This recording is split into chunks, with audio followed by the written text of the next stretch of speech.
शुणु आज बीजेपी वाला जदि बीजेपी वाला भारतीय जनता पार्टी आज सरकार को आसुची प्रभु हूँ विके पांड्यान ना घोषी घोषी जेते आप देखिए रत्नाकर बासी जो ये दशी रत्नाकर राम राम राम राखी कौन होगा वाल्मीकि होगा से भारतीय जनता पार्टी पांड्यान पांड्यान पांड्यान पांड्यान घोषी घोषी से सरकार पलि आसिले सरकार होगा जेते गोटे साधु हो जाए सी साधु को गोटे सरकार पलि आसिले से नहीं भारतीय जनता पार्टी को आह्वान कर पांड्यान फटो प्रत्येक जो निर्वाचित हेले से फटो रखु पूजा करवा समस्त विधानसभा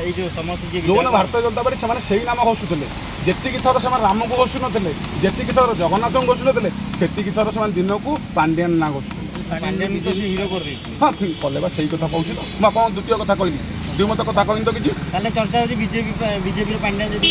बीजेपी बीजेपी वाला देवे ना बांधी गले कौन कहते हैं भाषण देते जे चोरी चपटी कौन करेंगे छुची चोरी करेंगे कि शाबल चोरी करेंगे से बांधे रत्नाकर चाबी लुचेई